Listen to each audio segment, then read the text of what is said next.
Okay, welcome to Faith and Calm. This is class number Wow. 131. Wow. This is a, yeah. This Okay, is good. yeah, exciting class and exciting audience and everything. That's I'll right. tell a story about that since you reminded me. A I can tell beautiful us audience. an interesting, a great story about this, I think. But we're going to ground it in a sikha from the Rebbe. And it didn't start, it started out as I was wondering, it's actually what they call a Rashi Sikha. So the Rebbe, for 10 years after his mother passed away, he would, every Shabbos, among the other 4 or 5 half-hour sikhas that he would give, Rebbe could speak 2, 3, 4, 5, 6, sometimes 7 hours on a Shabbos afternoon. And each one was called a sikha. It would be about 30 minutes, 40 minutes long, and it was not a Gorbachev speech. The opposite. It was fast moving, lots of ideas, constantly bang, bang, bang. If you closed your eye for a second, you would have lost the whole trend of it. So you had to pay very close attention. And the Rebbe just kept building and building and building ideas.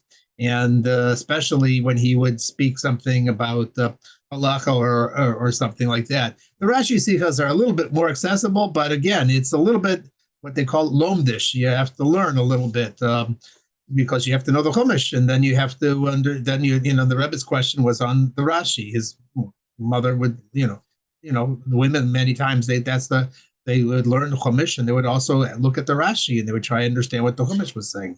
So on this week's parsha on Rash, there's a line in the Chumash and it said Rashi comments on it because he's wondering what it means. And the line is right after the big story of the again weddings. We're talking about weddings here. So right after Eliezer is sent to find the shidduch for Bride. yeah, bride. Yes, thanks for a bride for Yitzchak. He was sent away to Haran. He came back, and he came back with a great story for his master Yitzchak. He said, "I found this girl. She's on the camel right behind me, and I know she's the one for you because it was a miracle the way I found her. I was standing by that well, and I was praying, and I was saying, I want somebody who's kind, who has these traits." And is outstanding in that, and I'll ask her for some water, and she'll pour for me, and she'll pour for all the camels, all the camel drivers, whatever. She'll pour and pour and pour, and she did 40 times, running back and forth to the well. One big jars. There's a lot to carry for a camel. Camel drinks. I think A camel can drink 30 gallons in 7 minutes. 30 gallons in 7 minutes. So it's a lot of water you get to provide for all the camels. It's you can imagine how much she had to schlep the water, and she was a little girl, and that's a lot. Yeah, yeah, yeah. So that's so he says it's amazing. I mean, I didn't even I just asked for a cup of water. She was there, just pouring and pouring and pouring. So he tells his whole story to Yitzhak, and Yitzhak's response is not, "Oh, okay, yeah." It says the Chumash says, if you pay attention to it, it says V'yavo Ohala Imo Sarah, and he brought her to the tent of his mother Sarah.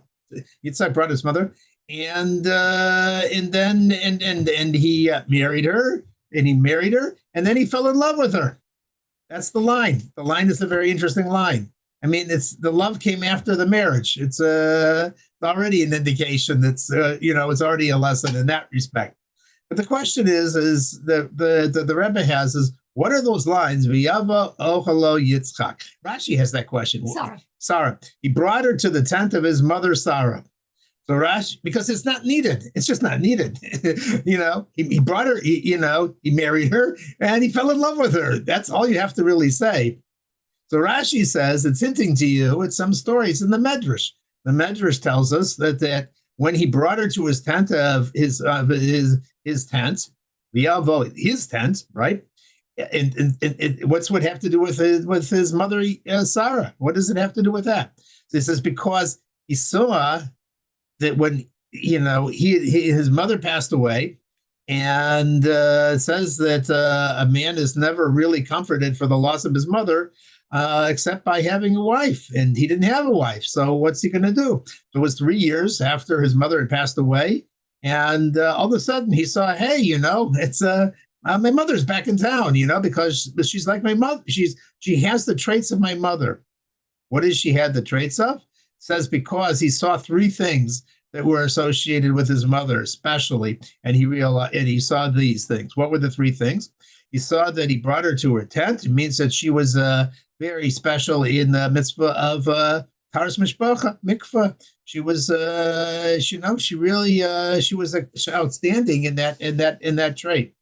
The other thing was that she was the candles were always lit on her from Shabbos to Shabbos. She would light Shabbos candles, and they would stay lit the entire week, just like his mother did. She also, the same miracle would happen. The candles would stay lit the entire week. And then the third one was that by Sarah was she had a special blessing on her challah. She made challah, and it was just fantastic. Every Shabbos, every week, it's like that's my wife's sourdough, spelt challah. It's just fantastic, and she can't get enough of it. And I like it very much too. And some of our guests will also eat it because it's really like Russian bread. It's like it's delicious. She said actually she had a good comment. She had a coworker in Florida, and the coworker used to tell her, says, what's a good thing about a bagel? It bites back. You bite into it and it fights back at you. So it's like this challah. You feel like you're working on this challah. So that's great. I love that challah. So anyway, so those were the three things. So this is what this is where the Rebbe starts. He says, I don't understand the Rashi, why he's telling us all these stories. Okay, he's telling stories, but that's not the job of Rashi, not to tell us stories. And even if they're interesting, he says at the beginning of his commentary, he says, I'm not coming here to tell you stories. I'm coming here to explain to you the simple meaning of the text.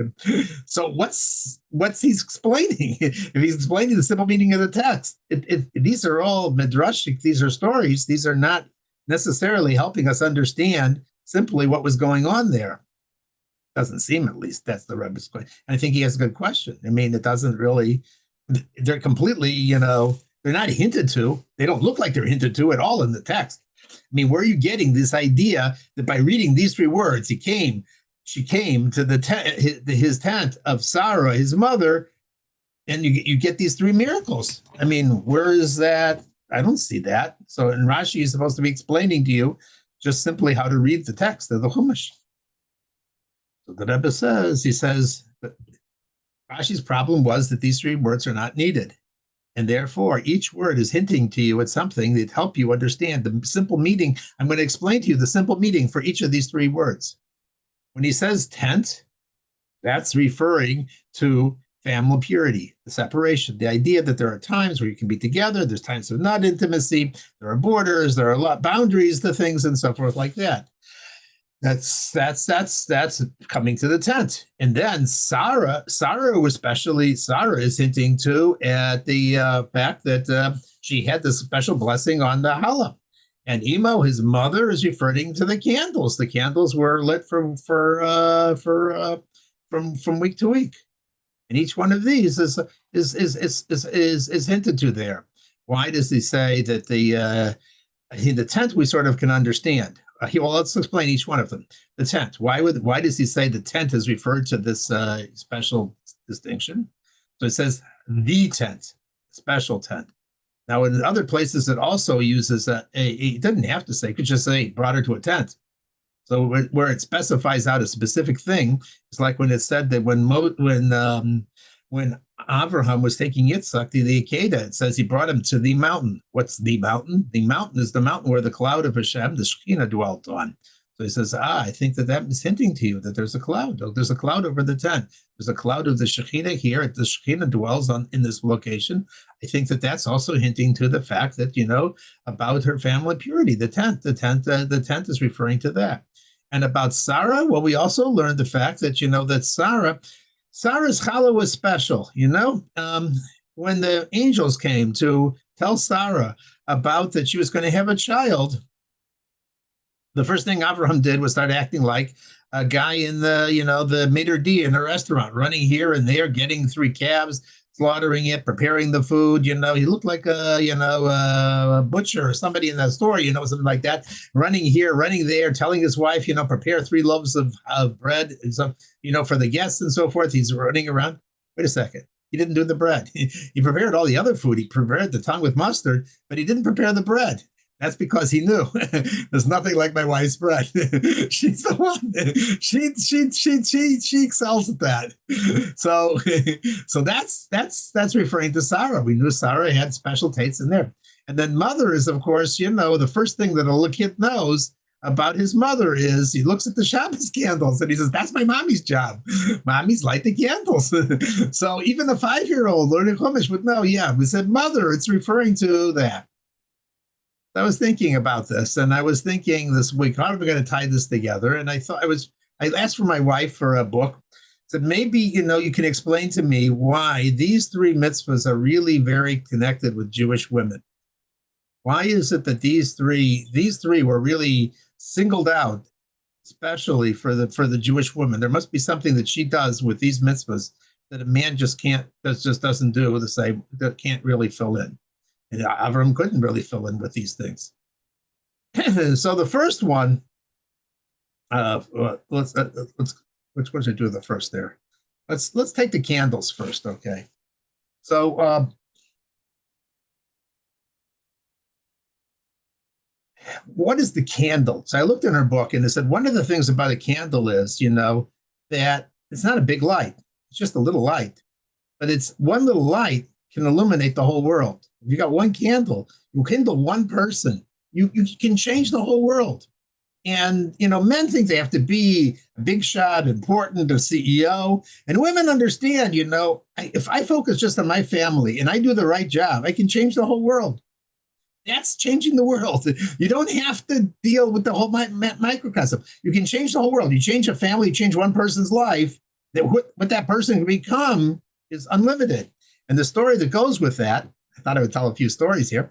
So there's a story with was a famous rabbi from Australia, Chabad Chassid, named Chaim Gutnick.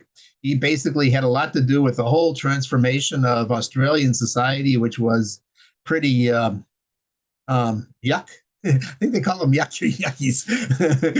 Oh. No, yeah, they do. That's what the terminology for if I remember right. I remember I went to the yeshiva with some Australian guys, and they said that about themselves.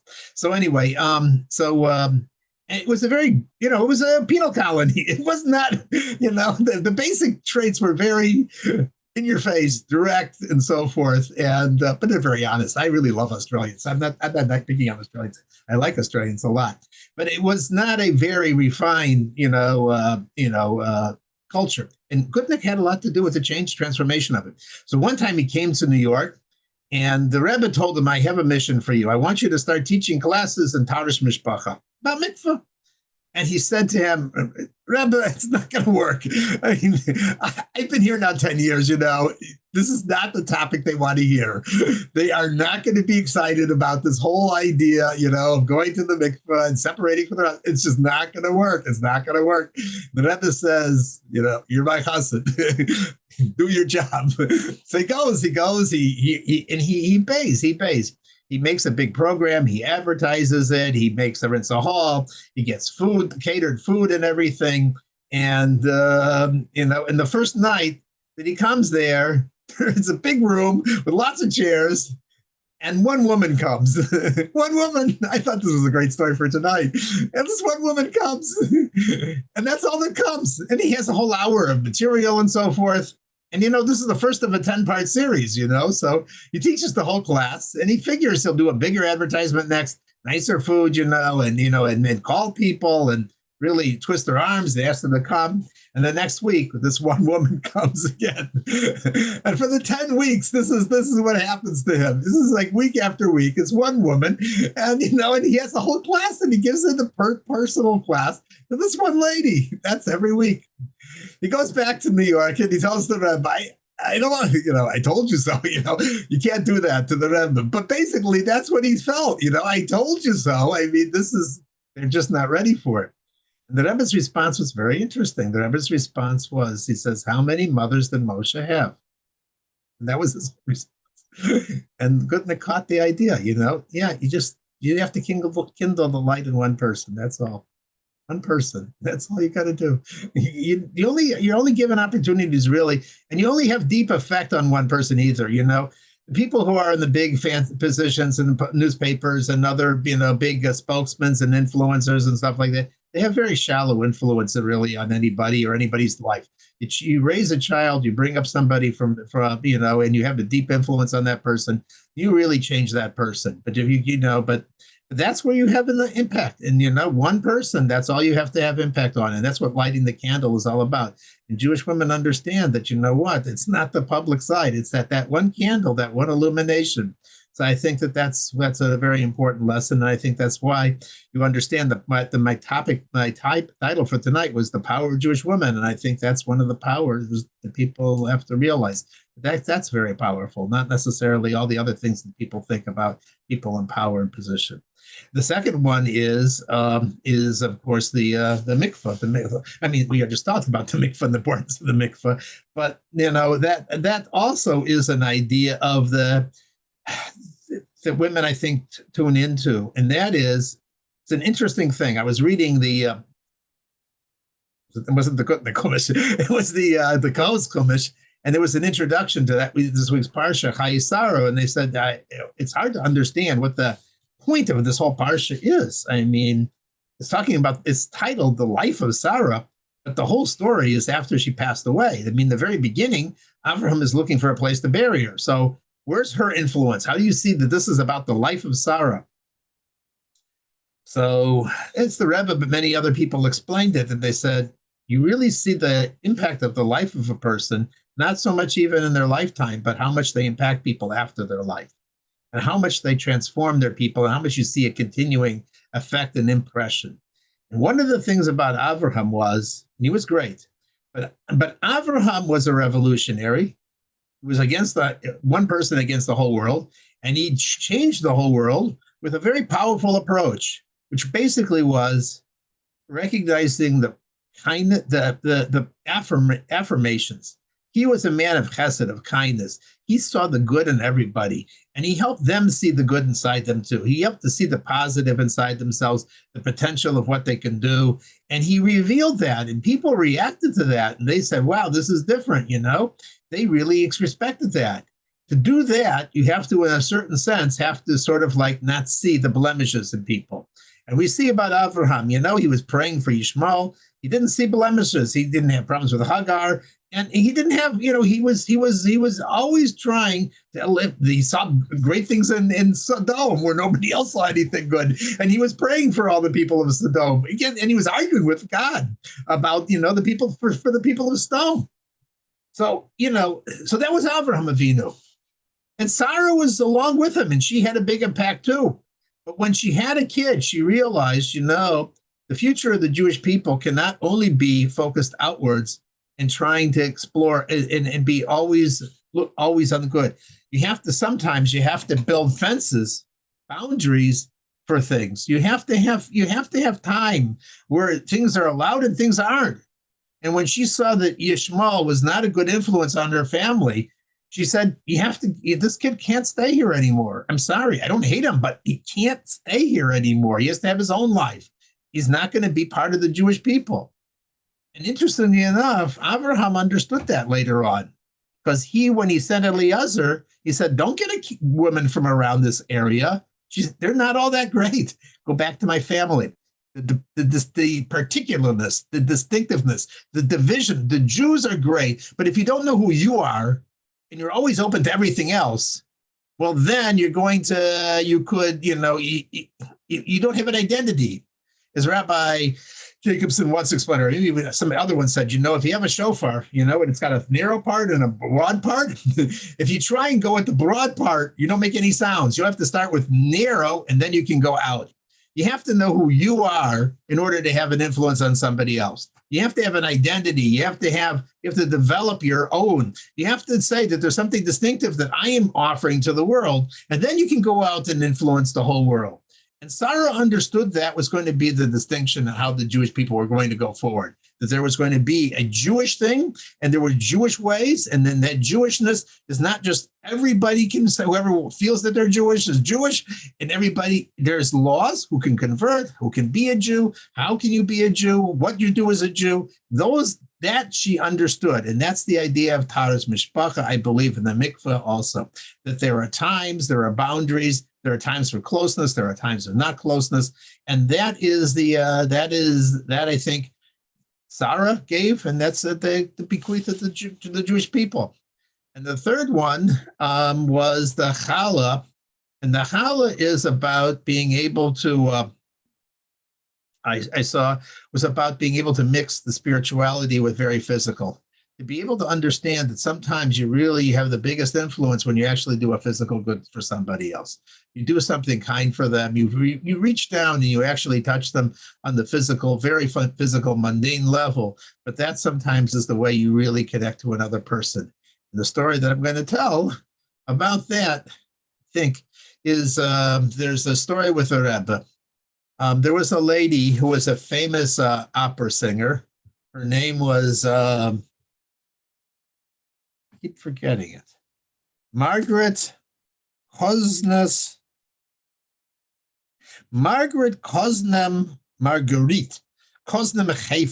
Chayes. She lived from 1909 to 2000. She was actually an opera singer. She lived through, there's an interesting story. I think the Sound of Music was sort of told about her. She was a famous opera singer in Vienna from a family of opera singers and so forth, Jewish lady. And, the Nazis came in, and I think they wanted to, have her sing, in front of Hitler and so forth. And they fled the country and they came to the United States because this was not, they were not interested in being part of the Vienna opera, whatever scene was. The Sound of Music, that was a famous play movie. Anyway, Mary, what's her name? Not Mary Poppins, but the actress who played Mary Poppins.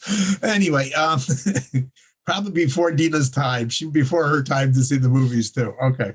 But anyway, she came to the United States, and the Rebbe post-war gave her a mission once. She said, you keep going back to Vienna to where to your family there. Says, there's a certain professor there. I want you to take a message to him for me. And she says, sure, I'll do it for you. And she gets the name of this guy. And the name of the guy is, he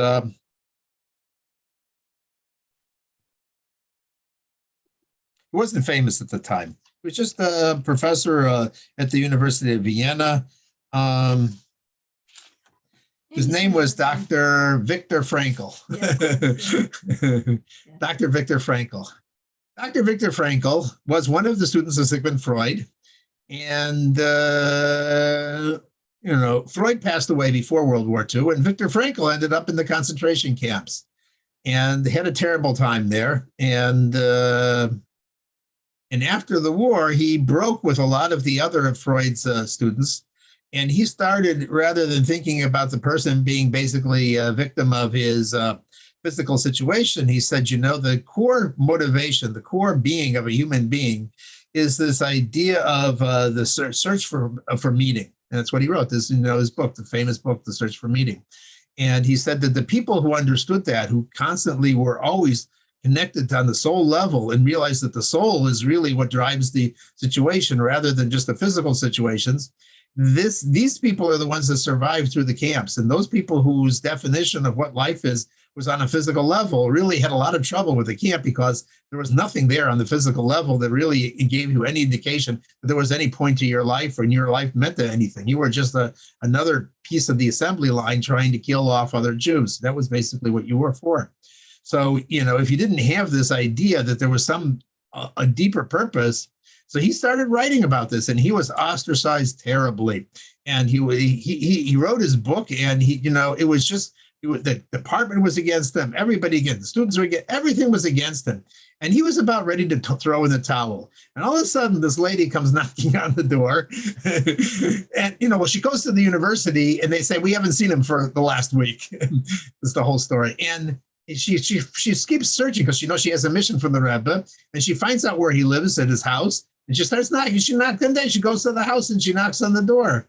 And and the guy opens, and he had decided to quit. He was giving up and he was leaving. Going away. I don't remember where he was going to travel to. He was giving up on his book. He was giving out his publications, and he, had nothing to do with the university anymore. And she turns to him and she tells him that I have a message for the Lubavitcher Rebbe in New York. And he says, I don't know who he is. There's a rabbi in New York who knows about me. I'm an obscure, professor. Nobody knows about me. She says, no. The Rebbe knows what you're doing. And he has this message for you. And the message is don't stop. Continue, expand, do more, increase. What you're doing is a fantastic thing for mankind. And Viktor Frankl was intermarried to a Catholic lady. I mean, it wasn't like he was like, a big practicing Jew or anything like that. He, it wasn't there. But he heard this and he said, wow. And he continued. And of course, the book is now in 20 languages or something like that, millions of copies and so forth. And, it was all because, somebody realized, that, this is something that practically the human people need to hear. It's going to change the whole attitude of what the definition of how we view humanity. It's not just a victim of a cold, uncaring scientific abstract universe and so forth, and you're just another speck of DNA that just happened to feel like you have some sort of importance, but your importance is something bigger than that. And the Rebbe liked that message. He liked that message very much. And Viktor Frankl, although he never became religious, he didn't even step into the shul. But he started giving locally to the Chabad of that location. And after he passed away, the shliach there found this kind of correspondence, etc., with the Rebbe and so forth. It was a very interesting thing. And nobody knew about this. Nobody knew that that this was one of the things that had touched him. So again, I think that's the third part about the bread. Just do good things for other people.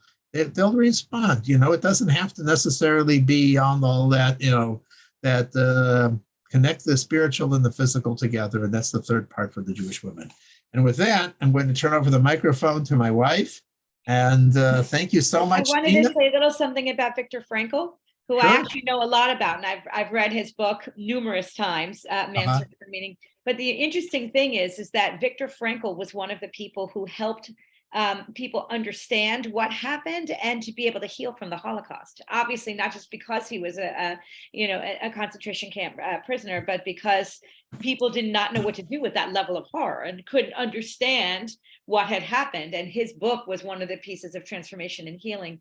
And then it was interesting because I wrote a lot about, I read his book and wrote a lot about it when I had written my dissertation. But I found just a year or two ago when I'd read, what's her name? The Choice, Embrace the Possible by Eva Eger. Oh, yes. Yeah. They were actually very, very good friends. And really? They were both survivors of the Holocaust, and he helped her heal. And therefore, when she became a pretty famous psychotherapist in trauma, it was largely because of her relationship with him that allowed her to heal. So it's kind of an interesting thing that because of his work that he was able to help so many people in the Holocaust. Have you read this latest stuff about really why keeps talking about it now? The Body Keeps the Score. Yes, Bessel van der Kolk. Also about trauma. Yeah. No, I mean, there's lots of very famous trauma books. Judith Herman wrote one. I'm forgetting the name of it in the moment, but Bessel van der Kolk's Body Keeps the Score. Van der Kolk. Yeah. Yeah, no, trauma is kind of my thing. But I was thinking about that too when you were talking about, this idea that you affect one person, you affect the world, that, therapy relationships are like that you hope there's a ripple effect, that when you are holding these, maybe, these few people, that they're my people, that they kind of are in my basket, but that you hope that there's a ripple effect for how you help people heal and what they put out in the world. Yeah, the Rebbe once was talking, I think it was a rabbi from South Africa. And, he was talking about this, and he was talking about, I work and the classes are so small. There's only two people that show up, one person that shows up and stuff like that. And, I feel like I could be doing so much more if I was, I think I told you the story before, right? If I was a businessman, I actually got offers to be, into marketing and business management and so forth, I would have a bigger effect. As a rabbi, there's nobody really, it's not as exciting, there's people are not knocking down your door in South Africa to hear another rabbi and so forth. And the rabbi's response to him was very interesting. He says, spiritual interactions and dialogue and even verbal dialogue and connecting and relating human to human is different than a physical process. What he means by that is, like in chemistry, the amount that you get out is dependent on how much the different chemicals that you put in, but you don't see anything new come out of the whole thing before. You don't see an unlimited exponential effect. He says human interactions are more like nuclear reactions, where one neutron hits an atom and it sets off 2 other neutrons, which then causes a chain reaction to 4 neutrons, to 8 neutrons, and it's a nuclear explosion. So when you touch another person, one person, you have no idea how much that other person may touch another person, another person, another person until it snowballs. And he says, and that's it. The Rebbe says that's how you have to view every interaction that you're having with another person. That's what we're doing when you're in therapy or anything else. You have to know that it is not chemistry. It is not that you only, when you put in so much hydrogen and so much oxygen, you get out so much water. It doesn't work that way. I thought it was a very good insight into the whole.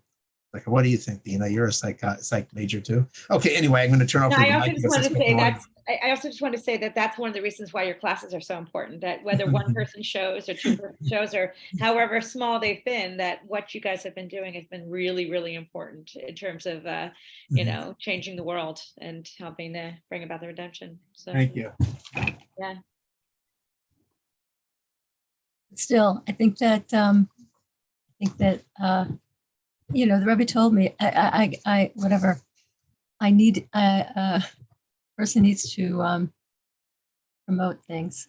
So anyway, Amy, if you want me not to have trauma, you'll start eating. Okay.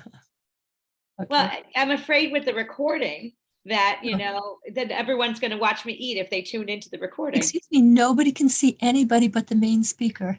Really? Yes, on the recording? unless, absolutely, unless. I would have started eating already. I didn't want you to be speaking or No. Unless you start speaking. Yes. If you start speaking, the camera goes to you. But otherwise, the camera is exclusively on the main speaker. I never saw anybody else. Okay, guess what? Could you put the 3 minutes on the microwave there?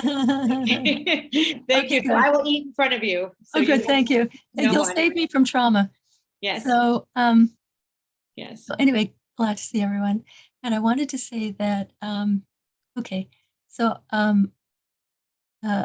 unless does somebody have something they want to say?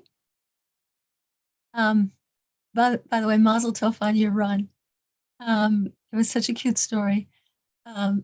Maybe I should tell Dina, Amy, what's it called, Amy? I did the turkey trot yesterday. Turkey trot, is that a Newton thing? Well, it's a thing all over the world or all over America that people run either on Thanksgiving Day or the day before or the day after. Newton does theirs on the Saturday before Thanksgiving. And really the whole town comes, but a lot of these are people who like to run 5Ks, and I'm not a runner. I'm not somebody who's ever been a runner, but I decided to do it, when they started it 7, 8, 9 years ago. They must have started 9 years ago. I started to do it because my oldest son was a runner, and I felt like it's a healthy family thing. Let's all just do this thing. And I'm always the last to arrive every time, every single time, because I'm not a runner. But I feel like it's a role modeling and this idea that you don't just do things that you're good at. You don't just do things that you can excel in. You do things that are out of your comfort zone. So even though he could have run like the same thing, the oldest, 3 times over by the time I got back, I thought it was a role modeling thing that someone who doesn't run, who's going to run a lot longer than the people who actually can run, go and finishes the darn thing. And I don't cut any corners. And I ran every single step of the way. And I do it like cheering. People are cheering for me because they know I'm the last one. I think it's great. The elderly, pass me, people with dogs pass me, strollers pass me, the walkers pass me. So yesterday, whatever, was it yesterday, it was You were Saturday. saying an old lady with osteoporosis passed. Yes, she passed me. So there was a running elderly lady with a red spine, and I tried to pass her, and she saw me, she took off. I never saw her again until the end. So I never got a chance to smoke her. But I also was like, good for her that she's doing the race. Good for her that she's faster than me. But I did smoke a guy with a cane.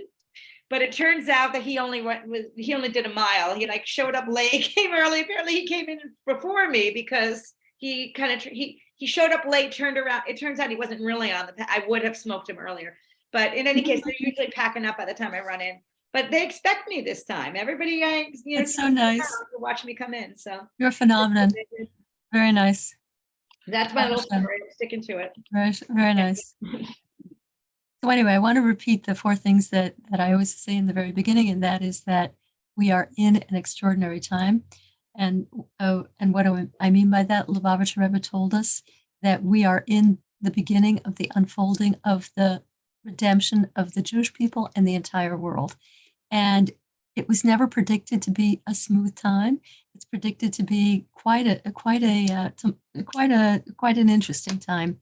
And the Rebbe, the person who made that prediction, the Lubavitcher Rebbe, was never wrong about any prediction that he made. He made the most unbelievable, things that defied logic, and they all came true. So this is also something that is actually happening. And when I say the Rebbe made predictions, he didn't make 1, 2, 3, 4, 5. He made many, many, many, many, many. You could call them prophecies, and they all came true. And this one is also coming true. So, anyway, the second thing I wanted to say is that you and I were handpicked to be in this incredible moment in history, that because we have a job to do here, you and I, and we were given all the tools we need in order to do our mission. And we were given the mitzvahs, which are our tools. Those are the main tools that a Jew is given, and our incredible neshama, also our incredible soul. And the last thing I wanted to say is that that by participating in tonight, we are actively furthering the speed of the unfolding of the redemption. So, in Crown Heights this past weekend, they had something they call the Shluchim Convention, and there are 6,000. First of all, this is the men's Shluchim Convention. The women are going to have theirs in February on another auspicious date.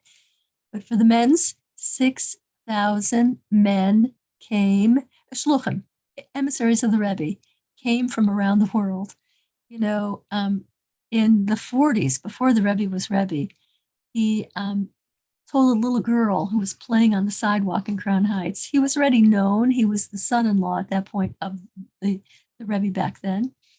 And she told him, they would just talk about whatever the little girl wanted to talk about. The little girl liked Isaac Asimov, and she told the Rebbe she really likes this book, The Foundation.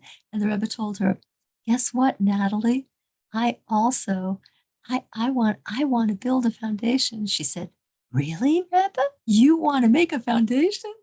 And then years later, she was reading an article about the Rebbe, and she realized that's Mister. That's the guy I used to talk to all the time. So, wow, Rebbe, you really did it. You made a foundation. And anyway, those Chabad houses, it's amazing what they do, in far-flung places. They make this thing work on their own. They don't people think that Chabad houses get a big funding from the main office. It's not true. It's like sink or swim. And occasionally somebody might get, a $5,000 gift from another shaliach who wants work to be done in this particular area. But that's it. And they do amazing things. Anyway, so the point that I want to make is not about the shluchim, them, as amazing as they are, but the fact that we are also shluchim, shluchos. That's for a woman, it's a shlucha, and plural is shluchos. The Jewish soul is a classic shaliach. What is a shaliach? A shaliach is a fascinating thing. How do these guys succeed? How do these 6,000 Chabad houses around the world succeed? They succeed with the Rebbe's strength. Somebody once said an amazing line. He said, take an ordinary guy and an ordinary woman who are married and send them on shlichus, and they will become extraordinary. And and it's true. That's what happens over and over and over again. So why? What is the secret behind shlichus? The secret behind shlichus is that you are sent by somebody, and when you're sent by somebody, you have spiritually you have their power to accomplish whatever it is that you need to accomplish. Now, a shaliach is not just he, by definition, a shaliach has to be his own person. A shlucha has to be her own person, meaning you have your own talents, you have your own strengths, and through your talents and your strengths, as long as you're faithful to the mission that the person who sent you with gave you, you implement it through your own mind, through your own ideas, through your own innovations. But your success is because you are aligned with the mission that you were given. If you don't veer from the mission and you stick to the mission the mission that you got from the person who sent you, then the doors of success are automatically open to you. Now, you can send someone. Now we are each. Yes, did you want to say something? How does someone send someone? How does that work? How does that work? Now, I'm going to give you another example, and then if you don't understand it after the second example, then we'll talk further. How is a Jew a shaliach? Yes, so we have the same exact deal. We are, whether you're a shaliach of the Rebbe or not, whether you're, every single Jew is sent down to this earth by a sender, by a mishaleach, by Hashem. Hashem is our sender, and he sends each one of us on a mission, and he gives us our own unique capabilities. Everybody is so wildly different, as a first grade teacher, I see it's incredible how different kids are. Some are just tuned into people like that. They're just incredible. At 6, they're like, you could go to them as a therapist. They're like so tuned into other people. And others are completely oblivious to other people, but they're a whiz in math, or they're whatever, or they're an unbelievable athlete. Everybody is given their unique capabilities, and they're given them because they're going to need them in implementing their mission. What is a Jew's mission? A Jew's mission is to transform this world from a let's use the word parv, from simple materiality into godliness, and we do it through the mitzvahs. That's how we do it. We transform. Is this related to Hanukkah and the vessels? That's what this reminds me of. That Hanukkah everybody has, that we each are a different shaped vessel. That at Hanukkah there's something about vessels. You'll have to bring it up at Hanukkah time. That's an interesting. I thought that we had talked about this once or twice before. That the idea is that each of us is given a particular gift, a particular mission, a talent that is supposed to make the world better, and that shapes our vessel. There's something about. I never heard the shapes of the vessels, but that's cute what you're saying. I never heard it referred to as that. But for sure, we're each given our capabilities. Some people come to the world. It's amazing. Some people come to the world and they live a life as a vegetable, and they're a Jew. And what is that all about? And somehow that person elicits people to do mitzvahs for them from all over the world. There's a shliach. He's one of my heroes. Yitzi. Oh golly, Yitzi. He was a shliach in California, and he came down with ALS. And so many people have put on tefillin for Yitzi, and so many people have done who never wanted to do a single mitzvah in their life. They said, "No, I'm going to do it for that guy." And that guy, using just the actions of his eyeballs, because that's all that's left to him now, he writes the most beautiful essays about what it means to be alive. He is alive. He can't do anything but move his eyeballs, but he's more alive than most people. He's using just the rolling of his eyes. He's accomplishing incredible things, So does he do that? Write an essay with the rolling of his eyebrow. it's a special computer program, and when you focus on, there's like an ABC or an olive base, whatever language you want to write in front of you, and when your eyes move to, let's say you want to spell buy it, you put your eyes on base, then yud, and then sav, and then it types bias, and he writes whole essays like that, and they're beautiful. Painstakingly slowly he has to do that. Hurwitz. His last name is Hurwitz, and his wife has become an incredible person. They're the parents of 7 kids. They're just unbelievable. The whole family's unbelievable. So anyway, each one of us has a mission to accomplish, and where you find yourself has very much to do with your mission. You don't have to think, here I am in Newton. Maybe my mission is in Timbuktu. Chances are your mission is right here. It's the people that you're surrounded with. It's the circumstances in which you find yourself, and you transform them through the mitzvahs. I want to say one thing about personal transformation. I say it often, but I just want to add it. If we're going to talk about how mitzvahs transform the world through the mitzvahs, and the mitzvahs transform you. They make you into a different person. And when I first started keeping, every Jew keeps a ton of mitzvahs without even knowing it. But when I first started keeping the biggies that I never kept before, like kosher, Shabbos, all these different things, it was an amazing experience. And I told you I used to stand on my porch in Key West, and I would sing to Hashem, "You make me feel like a natural woman," because I felt so much more alive. I felt like my life before Torah and mitzvahs, I was busy and amused. I was always busy and amused. I thought I was happy, but really I was busy and amused. And after I introduced Torah and mitzvahs in my life, I felt like I was walking on solid ground. And my worst day as a frum person is better than my best day as a non-frum person. It's just that different. And I wish I could convince my relatives. I wish I could.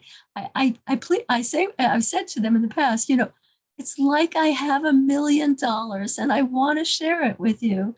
But everybody has their own time, and everybody has their own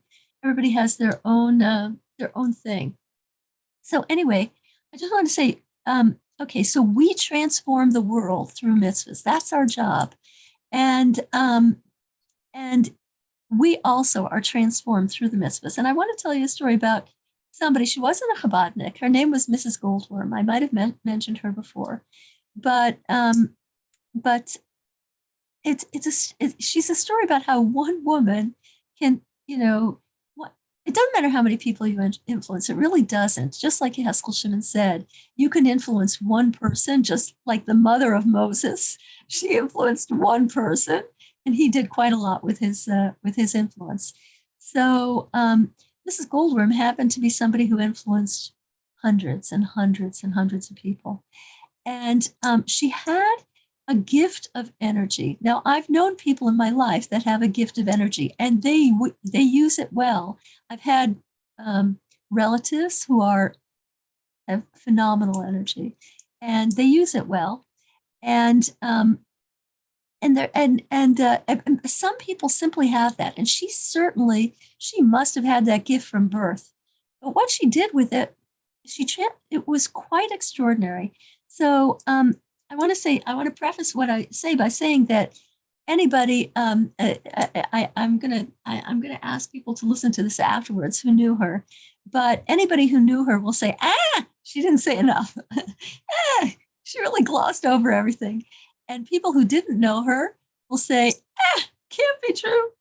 It's a myth. It's a fable. And but that was the kind of person she was. And also people have tried to describe her. She was a teacher. She was a mother. She was an incredible person. But those don't describe her because those are all nouns. And Mrs. Goldworm was a verb.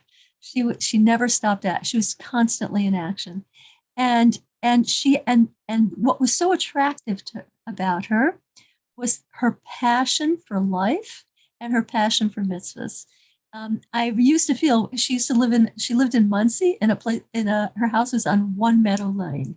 And I always felt that when I walked through the door, that the oxygen was stronger at One Meadow Lane because I felt more alive just being in her presence.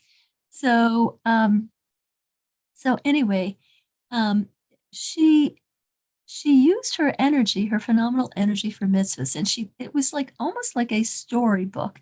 Like for example, before Pesach, she would, you know, when I knew her, she was already in her 50s, and she would before Pesach, everybody's overwhelmed before Pesach, if you keep it as an Orthodox Jew, it's not a simple matter. It's a very, very big job. It's not just a simple, let's just clean off the counter here.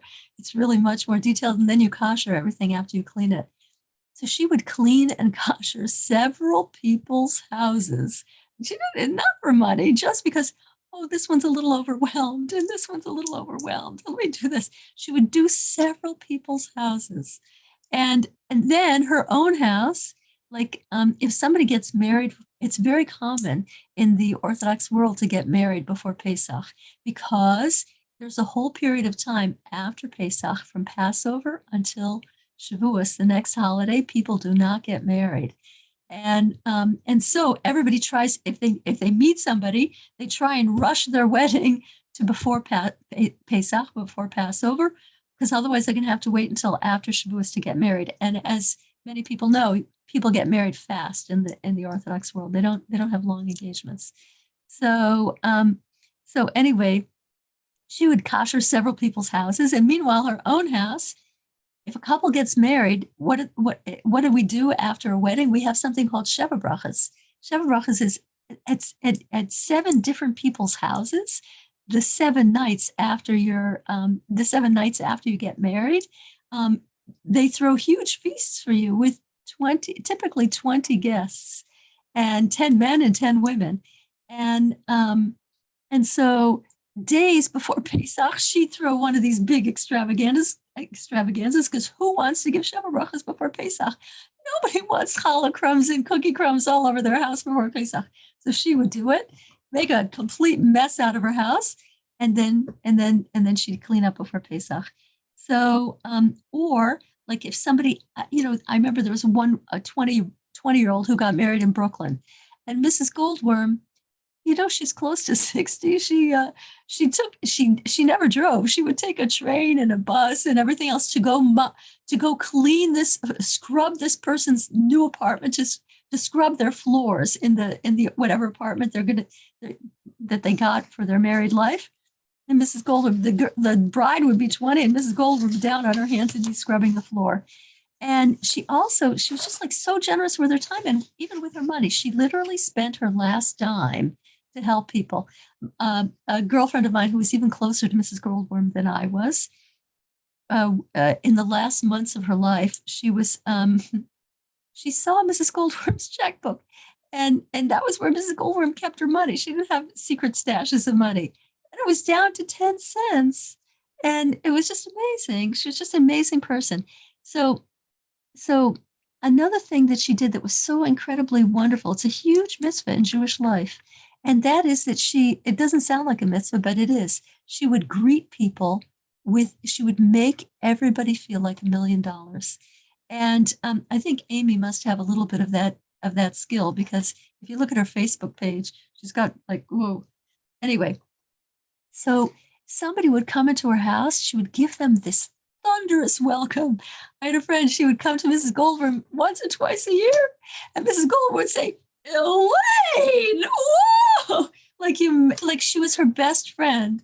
And Mrs. Goldworm, they barely knew each other, but she, you would want to just walk in the door just to get that kind of a welcome once in a while. So anyway, yeah, I remember my niece. I brought my sister and my niece and my brother-in-law there on the intermediary days of Pesach one time, and those are the days that you can drive. And my niece was 7, and Mrs. Goldworm, we were I just wanted to introduce them to Mrs. Goldworm. Of course, that doesn't just happen. Mrs. Goldworm welcomed them in. Within 10 minutes, we had the four of us, there were four of us, yeah, the four of us had a 3-course meal in front of us, and totally impromptu. And as soon as Mrs. Goldworm saw my niece, who was 7, she ordered one of her grandchildren, who was about the same age, take Amanda to the gift box. And so they rushed her downstairs, and Amanda came up the stairs a few minutes later with a real gold bracelet and some kind of cloth-covered journal and a look of tremendous wonder in her eyes. And then they spirited her out into the backyard, and all the grandchildren played with her.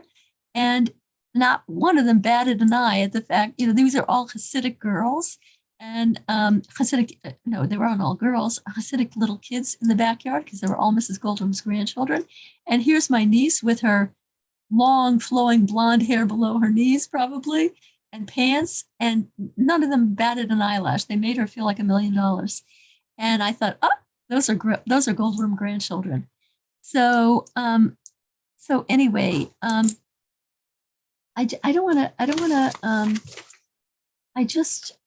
want to tell one more thing, and which one should I tell? Which story should I tell? So, okay, like we were saying, if you have a trait and it's very powerful, you can it often passes. Sometimes, if you're lucky, it passes on to your children. And with the Mrs. Goldworm, I remember this complete selflessness for other people definitely got transferred to the next generation. So one time on the intermediary days of Sukkot, a friend and I drove a couple of younger Goldworms. We drove them to a place called Ring Toss Homestead. It was one of these outdoor survival skills things, and it's you climb, you do rope climbing, you do all sorts of stuff. Now my friend is a big athlete. She's a wonderful athlete. She's a powerhouse, but I guess she has a little bit of a fear of height. And so when she was climbing up a rope ladder, she started to shake, and even though she's an athlete, and I saw her, she was about 5 feet up in the air climbing this rope ladder, and she was trembling a little bit. And I looked at her feet, and I saw that, my goodness, one of the Goldworm girls, the 17-year-old, was steadying the rope ladder by holding onto it. And my friend had planted her boot, her hiking boot, on top of this 17-year-old girl's hand. And I was about to scream, "Friend, you're stepping on which one was it? You're stepping on, I can't remember the name of the Goldworm daughter at this moment. You're stepping on her hand." And before I could open my mouth, the 17-year-old caught my eye. She knew exactly what I was about to do. And she gave me this stern look like, "Don't say a word." Her knuckles are turning white. My friend, she's not fat, but she's muscular and big. She's planting all, I don't know, 140, 150 pounds of her on this poor 17-year-old's knuckles. And the 17-year-old is talking to her, reassuringly saying, "Shoshana, you can do this. It's good. You can do it. Just, you can do it. I believe in you." And I thought, oh my gosh, that's a Goldworm. That's incredible. And Mrs. Goldworm, at a young age, not so young, she reached 60 something, her early 60s. She got cancer. She got Yanomachla. And she actually passed away in her early 60s. And 3 weeks before she passed away, the same friend of mine got married. And at that moment, at 3 weeks before Mrs. Goldworm passed away, Mrs. Goldworm was in Sloan Kettering. And Sloan Kettering had already told her, "We're sending you home because there's nothing that can be done for you. Go home and meet your maker." Meanwhile, my friend was scheduled to get married. So Mrs. Goldworm couldn't go, broke her heart that she couldn't go. So she sent all her daughters and a daughter-in-law. All of a sudden, they show up at this wedding, and they can you imagine if Mrs. Goldwyn was precious to me? Imagine what she was to her own family. And all the daughters came for, I think, like about four daughters, and one of the daughter-in-laws, and they came en masse to the wedding after the wedding had already begun, and they danced with such liveliness and such happiness, and they were so solicitous of my friend who was the bride and so happy for her. They were just like beaming. They looked like people who had just won the lottery, not like people whose mother had just been given a death sentence and was sent home to literally was sent home to die. And a Hasidic lady, Mrs. Klein, a Lubavitcher, looked at me and said, "Who are those? Who are those women? Who are they?" And I said, "Those are Goldworm girls, and those are Goldworm women." And it's just the ability to just completely give yourself over to a mitzvah, give yourself over to the mitzvah of the moment was like an incredible, incredible trait. And although Hashem gave Mrs. Goldworm phenomenal energy, just phenomenal, person is not able to do the amount of mitzvahs she was able to do without incredible energy. I don't believe it's that gave her energy. I believe it's the mitzvahs that gave her power. In fact, right before she passed away, like days before she passed away, she always made challah. And she had no energy. She couldn't eat anymore. She couldn't do anything anymore. And she got up to make 5 pounds of challah. Now, making 5 pounds of challah is 5 pounds of flour into challah is a physical endeavor. It's not a small thing. And her kids are saying, "What are you doing, Ma?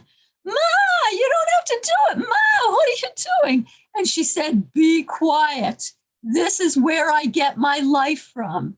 And I believe that that's true. I believe that the mitzvahs are what gave her phenomenal passion for her life and her phenomenal energy. I'll end with my last interchange with Mrs. Goldwyn. Mrs. Goldwyn was a clever woman, and she never wanted anybody. She never wanted to, as much as she did for others, she never wanted to bother anybody. So I'm sure she had a plan with God. And this is what she did. She passed away the day before Rosh Hashanah. If you pass away before a Jewish holiday, it cuts your Shiva short. And because right after Rosh Hashanah, there's Yom Kippur, that cut the it ended the 30 days of mourning also. So nobody was able to say a eulogy for her. Nobody was able to have a big funeral. And that's exactly as Mrs. Goldworm wanted it. Meanwhile, Mrs. Goldworm took on her shoulders to do so many things for so many people. I had gotten married already 8 years before. And she always told me, Shlava Zihodas, just watch. I'm coming to Boston. I'm going to come to Boston.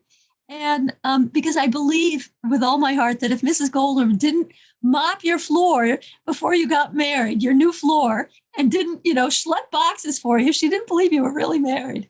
And but then she got sick, and I think it weighed heavily on her that she made this promise to me and she never came. Anyway, on Rosh Hashanah, she passed away the afternoon before Rosh Hashanah. They had a very quick funeral before Rosh Hashanah. And then on Rosh Hashanah, after services at night, I came home and I was sitting on my couch and I was saying the bedtime Shema, the Shema that you say before bed. It's a few pages long. And as I was saying it, I got a powerful sensation that someone had their head right against my head. And the sensation was so strong, like somebody was, hugging me with their head. And the sensation was so strong that I put my hand on the person. It was on the right side of my head. I put my hand on their head to sort of like cradle their head against my head. And then the feeling passed. And I thought, whoa, that was so That was something. That was really something. And I said to Haskell Shimon, I think Mrs. Goldworm came to wish me good night. To wish me. I think she came to. I think she came to kiss me good night. And Haskell Shimon said, I'm quite positive of it, Shalom Miss Yehudis. I'm sure she's very, very busy tonight. And so, like she she was just a phenomenal person in life and even after her passing. And I think that the power for that was simply the phenomenal amount of mitzvahs that she did. Because as much as we transform the world by doing mitzvahs, mitzvahs transform us to be an entirely different person than we ever imagined possible. So anyway, I'm gonna take your question. And yes, what's your question, Dina? It's just a comment. It's not only that, it's mitzvahs kind of entail your success. So when you do mitzvahs, you can be assured that you're living the best life you can. So basically, like 2 instances is like, I was almost going to fail a class in my master's program. And because of my mitzvahs and the light in my eyes, Hashem made like a few miracles that I got by just by the line. But for me, it matters that I passed. Also, I really was worrying about, a flight coming back from Israel into Boston. And Hashem arranged this whole VIP service so that they would, help me with all the onboarding and everything. I totally couldn't have done it without that. But it's just, I know that he's there every step and guiding me and making sure everything's safe. And this is what they do. They help with your success. Yes, absolutely. Amy, did you want to say something? Well, maybe at another time when we didn't have the recording on, I guess I wanted to go I'll take back. the recording off. Okay. 1 Well, minute.